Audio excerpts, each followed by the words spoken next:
Okay, thank you very much for that, Jennifer, and welcome all. As said by Jennifer, my name is Jilt van Schayik. I work for the UN SDG Action campaign, and if you can all see now on the slide, the right top, I'm standing in this beautiful castle in Bonn, Germany, from which we operate our global campaign center. We also have our office in New York, and then we have a number of people spread out over the world. Over the world, we're working on a remote basis. Maybe a quick introduction about myself. I was previously a UN youth delegate, so I represented the voice of young people in the Netherlands to both our government in The Hague as well as the UN in New York. So I traveled across the country to raise awareness about, at that time, the SDGs weren't adopted yet. So we tried to influence the agenda and work with young people to make sure that also youth voices are included in that process. And that's how we ended up with the beautiful 17 SDGs and 169 targets and indicators, some of them specifically mentioning youth and the priorities of young people. So that was a very interesting and engaging project and process. After that, I founded the Building Bridges Foundation. And with that foundation, we worked on including the voice of young people from all walks of life into decision-making processes at local, national, and global level. And one of our big partners at the time already was the UN SDG Action campaign. So among the crazy things I did, I cycled from Amsterdam to Cape Town, not because I love cycling, but because I thought it's important to include the voices of young people from all walks of life. So not only those people living in capital cities, not only those people living in countries which are normally well represented, but also everything in between. And I think that's something that we also really would like to encourage you is whatever work you're doing and having met some of you in the previous batch in New York in February, I was really inspired by all your work, the amazing initiative and project. I think what touched me most is that so many of you not focus on, let's say, the people who are already involved or engaged, but really go above and beyond the limit to include those who normally don't have an opportunity to raise a voice or be part of some of the initiatives that you're working on. So a big thumbs up for that already. So when we cycled from Amsterdam to Cape Town, we spoke to people from all walks of life and interviewed them about their priorities, and then those stories we brought it to the UN. And also then the big thing of the SDG Action campaign came in as being an amplifier of voices. We have our presence in New York, we have our presence in Germany, but above all, we have SDG Action Network, in which we are able to reach out to over 80 million people all around the world, online, offline engagements, a lot of partners. So I would really encourage you to also make use of that network. Whatever you are going to do, or whatever you're already doing, let us know. Keep us in the loop after this conversation so that we will be able to also amplify the voices of people in your country and to amplify the message of your project. So that's a brief introduction. And I'm now working with the campaign as the youth engagement specialist. So I'm working with governments, UN country teams, but luckily also with young people and youth organizations and engaging them with the SDGs and helping them build campaigns and everything related to that. So feel free to shoot out any questions later on. That's a brief on me. On this first slide, you also see a picture of our team. It needs to be updated. But yeah, these are some of my amazing colleagues. You can see someone is coming from Sri Lanka, Argentina, US, Nigeria, Ghana, Thailand, New York, Ukraine, me, myself from the Netherlands. So we are very diverse. We speak a lot of different languages. And that way can really fulfill our global mandate. If we go to the next slide, and then directly also the next one. Yes, perfect. So what we do at the campaign, it's basically focused or aligned among three pillars. One is the accountability and monitoring pillar, communications and storytelling, and the other one is teamwork and innovation. And throughout this presentation, I will highlight those three themes and then highlight what the work we're doing, as well as also emphasize on how you can get involved and what you can do to be aligned with our campaign and how we can really make this a win-win for all of us. But just to mention in general, the UN SDG Action campaign is administered by UNDP. So we work with UNDP country offices, the UNDP regional centers all around the world, but we are really operating across the UN system. So we are very closely aligned with the UN Youth Envoy, Jahatma from Sri Lanka. She's a personal friend of me. We worked together as UN Youth delegates. At that time, she was the UN Youth delegate from Sri Lanka. And we are working now with them on an advocates program and also on messaging around the UNGA and all of that. So we're really working across the system to, on the one hand, be a universal entry point for citizens, for organizations, civil society to engage with the UN. So to provide input, to provide platforms so that you can really enter the UN atmosphere and have your voices or your work being presented at all those different levels. Because from the outside, sometimes the UN feel like it's very difficult to get in or in the door, or how are you going to reach with your messaging high-level policymakers or high-level leaders in New York? And we really try to present those opportunities throughout the year. And for that, we have a number of platforms, we have a number of tools and all of that. So let me go into some of those initiatives. So if we go to the next slide.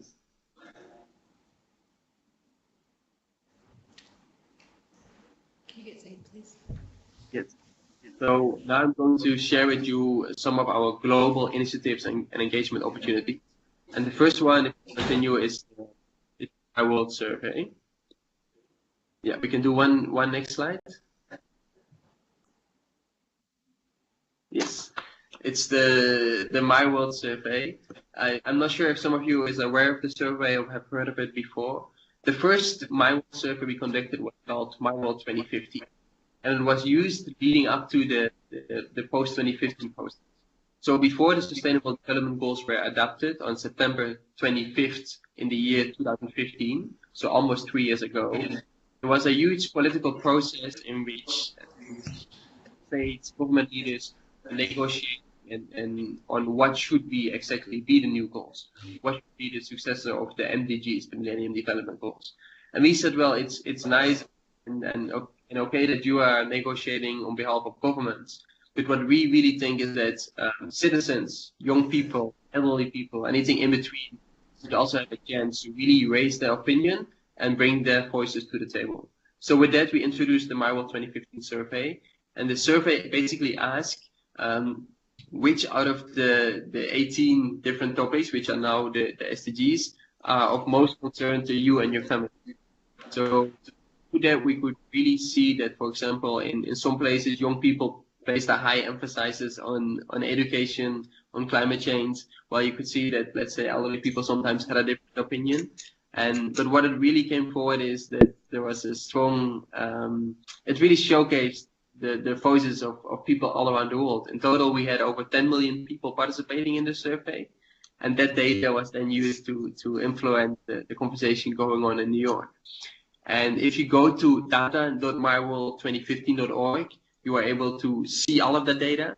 You are able to select your own country and see what people in your country think, and then you can compare it to someone, for example, in the Netherlands or any country in the world. So it really helps you to see what's going on in the world, what do people think, and what are the difference between these, but also what are the differences between you can see what young people voted, what people voted. You can see the priorities of men, of women. So you can see really what is the diversity and what's really going on. So that was March 2015. And now, based on that, we have created a successor, which is called the My World 2030 survey. And we asked the same question. The first question is, are you aware of the Sustainable Development Goals? Yes or no? If you click no, that will explain to you in a brief sentences what the SDGs are and why they are important. The next step is basically to rank for yourself your 6 most priorities concerned to you and your family. And after that, you can indicate the progress made. So do you think that your specific goal has stayed the same, became better, or worse in the past 12 months? So that's really a great way to track progress in the SDGs in the perception of people.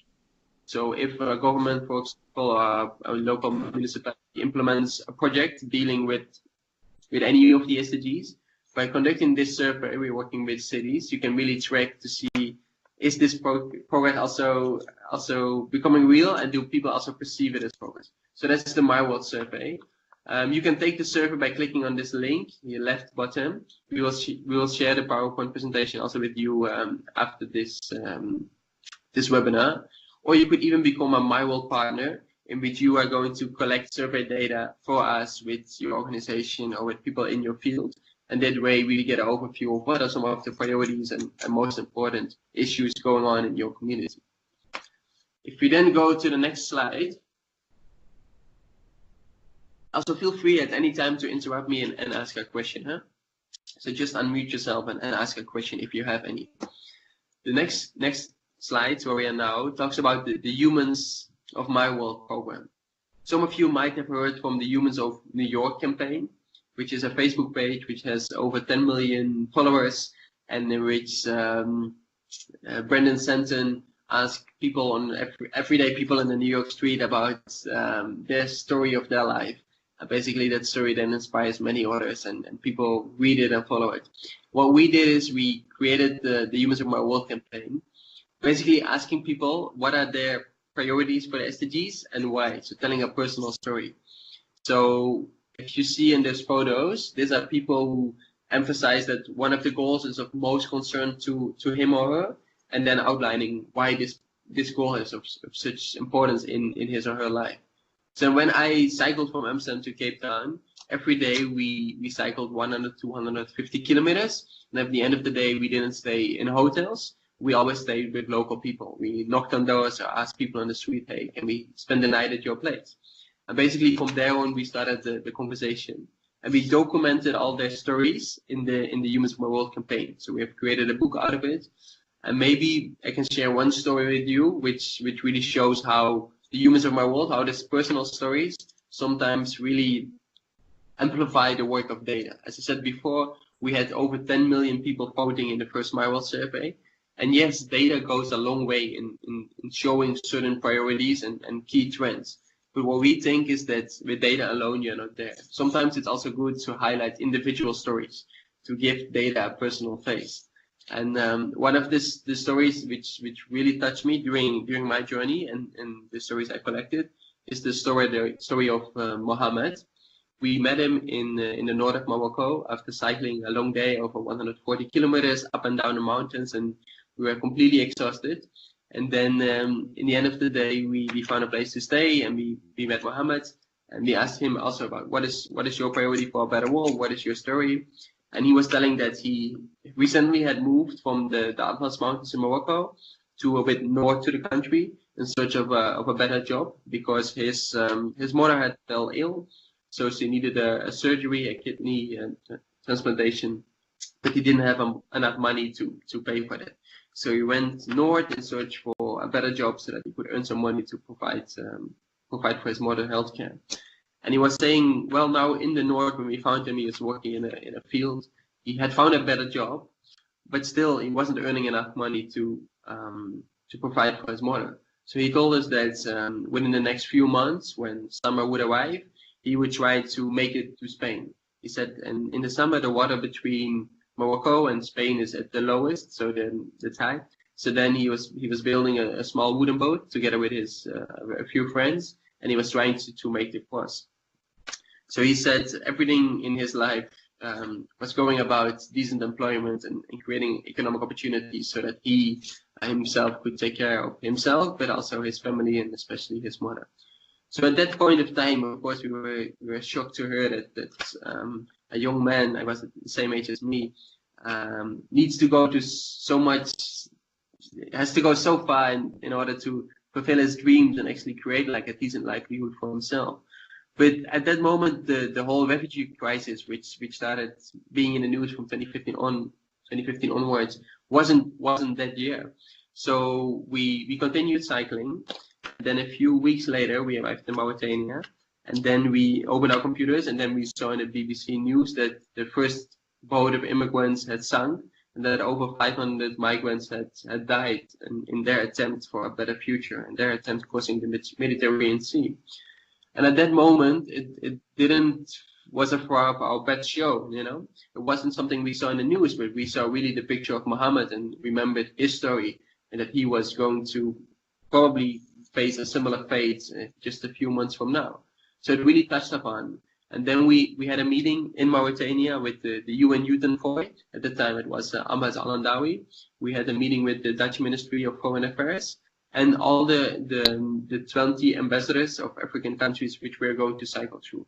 And we had this conversation about economic opportunities, decent livelihoods, and we were presenting some of the voices of young people we had heard so far and what could be done. And what we saw is that before the conversation really focused on how, let's say, from the Dutch side and from our minister was saying, how can we basically build higher walls to protect migrants from coming into Europe? So really looking into how can we protect ourselves? Well, after we shared some of those stories, the conversation shifted and it was like, well, we shouldn't be looking at how we build higher walls to prevent people from coming into Europe, but what can we do actually to provide economic opportunities and decent livelihoods in the region itself? So how can we invest, for example, in youth entrepreneurship or social entrepreneurship so that there wouldn't be a reason for people to leave in the first place?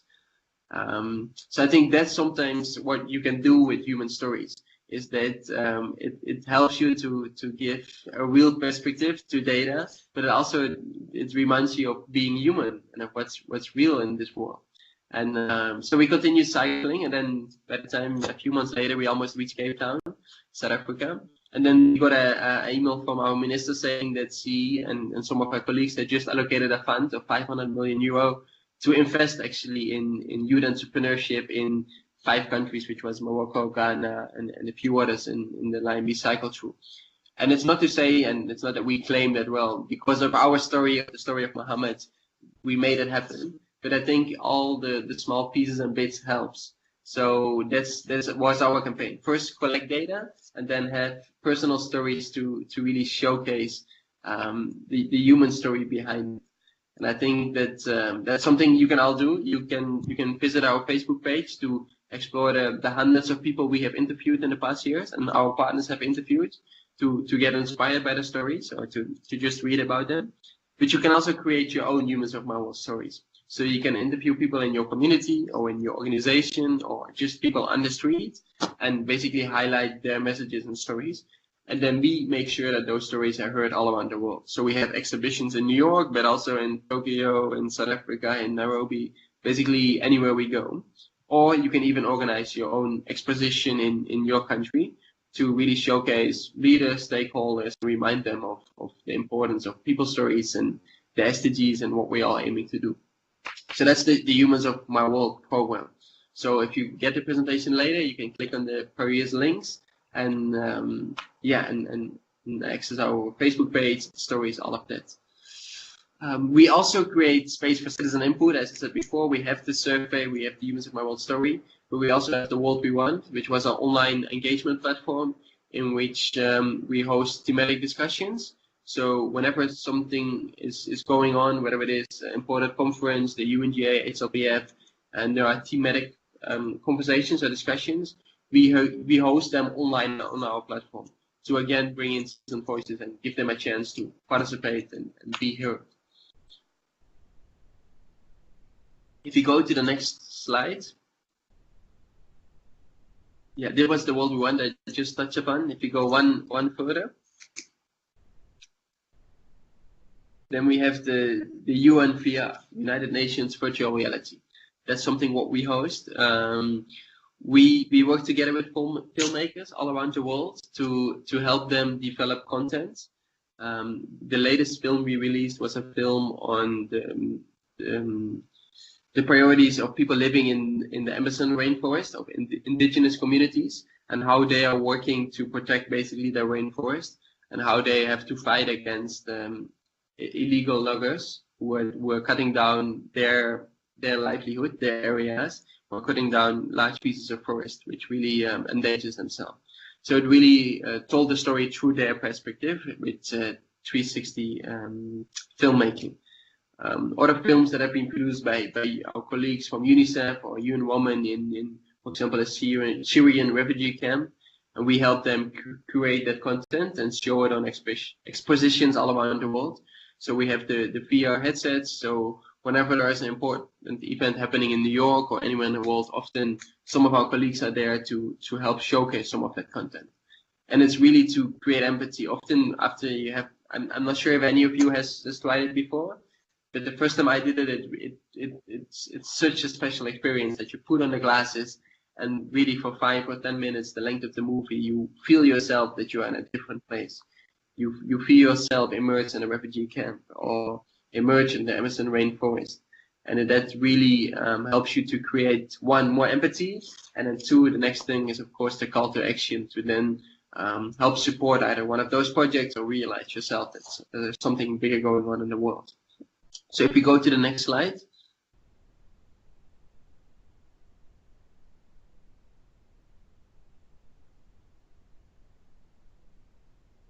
Yes. Here on this slide, you see some of the movies we have produced. So Class Over Syria, Born into Excel, For Every Child in Danger. So these are produced by us or by our partners, and we help them curate and promote this content. So during the UNGA, we had an exposition. So we had ministers, high-level leaders, Bill Gates, even Mark Zuckerberg. They all came to our exposition, and they put on the glasses and basically being immersed in that situation. And again, we hope with that personal interaction, we hope them to remind them of what's important and what's really happening in the world, and through that have them engaged in better decision making. Okay, now we go to the next slide. And that's the Global Festival of Action. And it happens every year in March in Bonn. And it brings together over 1,000 stakeholders, participants from all over the world to talk about the latest trends, innovations, whatever it is going on in the SDG community. So we have a number of workshops, sessions, we have the SDG awards. There are many things going on basically. And I think this will be a great opportunity also for some of you to showcase the outstanding work you do, but also to learn from people all around the world about their work, about their best practices, and then to go home and implement that in your own country. Last year, I was only able to share it with Jennifer when we are in Bonn in February, when in New York. So at that time, it was too late to engage any of you young leaders in this program or in this festival. But I think that it's really worth looking and exploring if we can change that for this year. If you can see if we can either include it in your program, or that if you can apply to host a session, workshop, share your work. And then depending on your application, if you get selected, you get a chance to come to Bonn and present all of that. And I think that would really be beneficial for all of us. If you won't be able there to participate offline, you can participate online. Most of the sessions are streamed online, and you can also provide feedback and participate through the online communication streams. So I think that's something really to have on your radar. If we go now to the next slide, and then let's skip the next one and go directly one further. Yes, this is the SDG Action Award, and this is related to the Global Festival. So this year we did it for the first time. We handed out 7 SDG Action Awards in 7 different categories, which were the greatest innovator, mobilizer, connector, storytelling, communicator, visualizer, and includer. And then we also had the People Voices Award. So those different categories, we will be on a yearly basis handing out awards of those who had the most impact, who mobilized the most people to step up and take action for the SDGs. The person or the organization who had the greatest innovation dealing with the SDGs, all of that. This year we received over 750 applications, and we had a hard time coming to a final conclusion. But I think, like, having looked at your profiles and the profiles of your predecessors, I think that you should really look at the SDG Action Awards when we open applications later this year, and see if you will be a good fit, and if so, apply. Because I think that some of your work, it's really related to this, and I think that some of you have a good chance of being selected as either finalist or even ultimately being a winner. We had a big ceremony in evening with live music, dancing, and it almost looked like the Oscars. So it's a real happening in Bonn.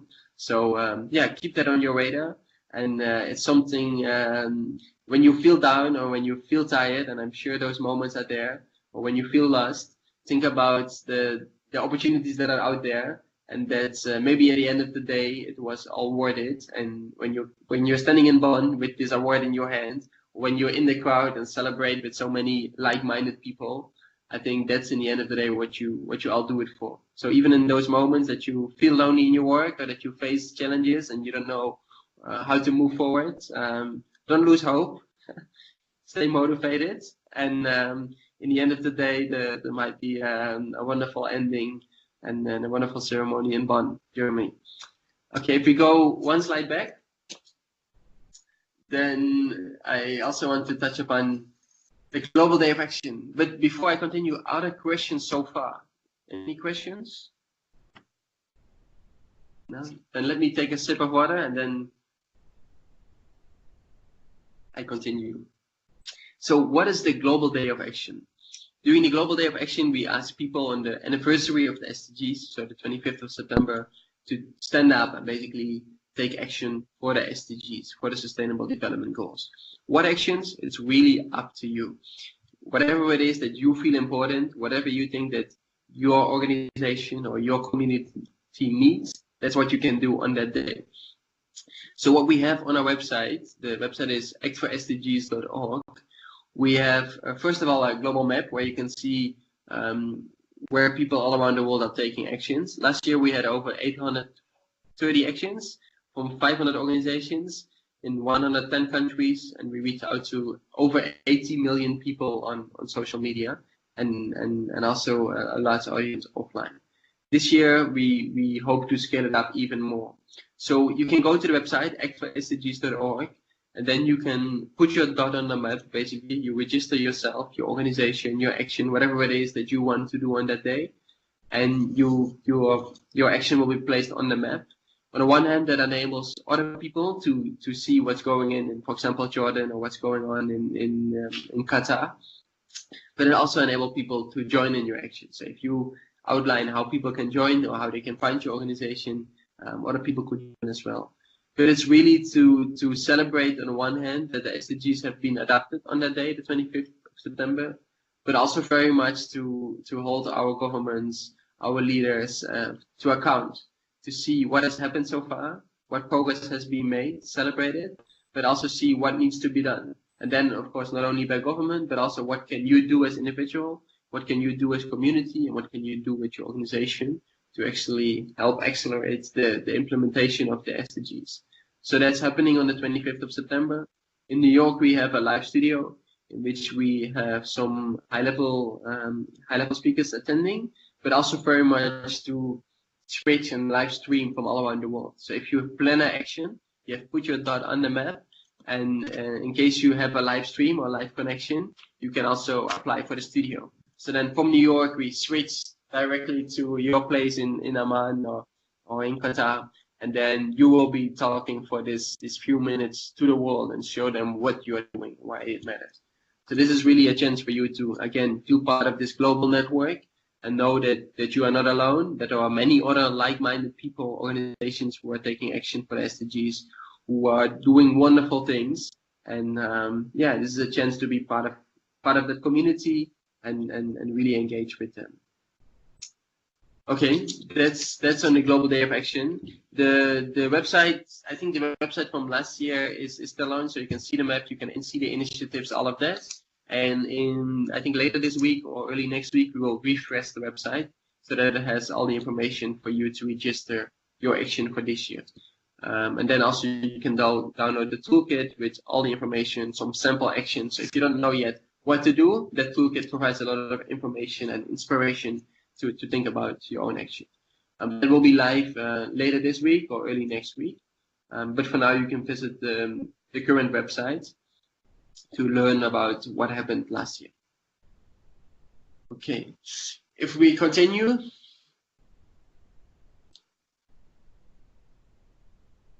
Yes, one more. One more. Yes. So this is data playgrounds. I just talked a bit already about the human stories. I talked about the Marble data. I talked about the SDG Action Award, the Global Day of Action. the Global Festival of Action. So all of that is part of the SDG Action Network. And we are often asked during important events, such as, for example, the European Development Days, the UN General Assembly, and many others, to basically showcase what we do. So during those events, we showcase the stories you have collected, the data you have collected, the work of organizations, of award winners, whatsoever, to really engage people around that. What we do during all those different events in the year, but also yourself. If you say, well, I want to work with you, or I want to showcase my work and some of the stories you have been collected, we can work together on organizing a data playground in your country or in your city, and make sure that also the UN 3Rs are basically to create the whole SDG 5 and create the whole package. So that's the data playground. And then on the next slide, you see the SDG studio sessions. So during important events, we often host a SDG studio, which we again bring together often young people, but also high-level policymakers from both private sector, from the UN system, as well as the government, to really engage in this conversation and to amplify the voices and ideas of some of the brightest minds. So yeah, that's happening throughout the year. So whenever you are in Bonn or in New York, maybe you're going again to the ECOSOC Youth Forum next year, then we are there with our studio to really record and amplify your message and your ideas. So you can watch back some of the SDG studio sessions we have done in the past, or you can even participate or organize your own SDG studio session, in which we can help you to set it up and all of that. So if you have more questions related to any of this, you can click on the links after I send you the presentation, or you can reach out directly to me. Okay, if we continue to the next slide, you can skip the next one and go directly to the one after.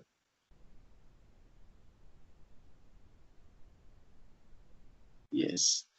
Well, this is regarding design ideation support. Well, we have great communication people in-house who have a lot of design files, who have a lot of examples of work that has been done in the past. So what you can do is you can either reach out to us and we can share some of our designs with you, so that the only thing you have to do is basically to print it out, to go to a company and print it. So you don't have to engage yourself in the whole design process and all of that. But you can also share your creativity. So if you have done something remarkable on the SDGs, you have a stunt, a song, a dance, a flash mob, whatever it is, please feel free to share it with us so we can cross-promote it through all our social media challenge channels. So on Twitter, on social media, on Instagram, on YouTube, we can basically help you blast out and support what you have been doing.